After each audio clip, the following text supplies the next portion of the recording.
What's up, everyone? My name is Trevin Hatch, and today I am an Epicurean. So, what is an Epicurean? What is Epicureanism? Usually the first thing that comes to people's minds when they hear about it or know about it is the thought of maximizing happiness and minimizing pain.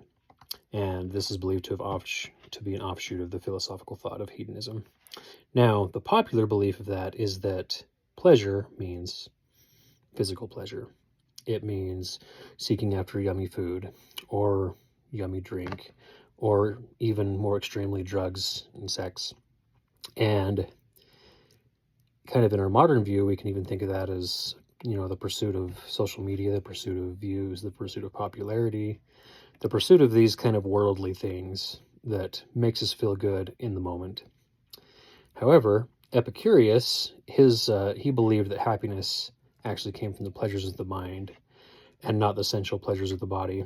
And kind of looking at it and looking at some of the things that he said, you could even kind of see how a lot of these sensual pleasures, when looked at over the long view of someone's life or over time, that they actually didn't lead to happiness. They actually caused more pain and less happiness. For example, too much of really delicious food like chocolate, as wonderful as it is, can lead to poor health. Too much alcohol, while fun in the moment, can lead to bad behavior, loss of inhibitions, and overall less happiness in the end. And then even more extreme things like drugs and sex can lead to addictions and inability to control yourself, and kind of always seeking after that feeling of pleasure, where it becomes more like a way to not be sad rather than to be happy, kind of a way to minimize pain, but not so much maximize our pleasure. Epicurean, Epicurus, forgive me, he believed that the pursuit of wisdom was the highest form of happiness, and in a lot of ways, I really resonate with that idea. Right now as a student, especially interacting with many of you, the idea of enjoying the exchange of ideas, philosophical conversation, just enjoying the company of friends, enjoying conversation, enjoying what you guys have to say, being able to contribute my own ideas, and the joy that that's brought me, and kind of the feelings that I have about being in the company of fellow scholars, fellow people of philosophy. And it really resonates with me, these ideas of being able to share our mental joys. And then kind of like, as far as what benefit this would be to the world, one of the things that comes to mind for me is, it seems like one of the things you read about the most in social media is, opposition. A lot of people are more than happy to talk about how they oppose a particular group, and not just a political group. There's religious groups, there's other types of ideologies, people that like certain things.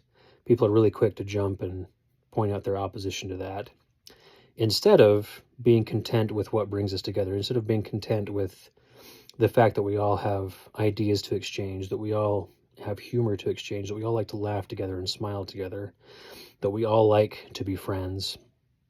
And then I think another thing is kind of like this idea of opposing the other is to bring popularity from the group that we usually find ourselves in. And Epicurus, I keep doing that, he mentioned that trying to please the masses wasn't helpful. In fact, that would lead to anxiety, that would lead to unhappiness. He said that it was better to find like-minded friends and kind of have like a smaller circle of close friends who you could make more time for and enjoy more, instead of the idea of saying one thing that everyone's going to like, but at the expense of those happinesses. And so kind of along that view, that's why I've chose to focus on that today. One other little thing that I wanted to talk about is, there's a little mention where Epicurus talks about the pains that we experience in life helping to make us happy in the long run.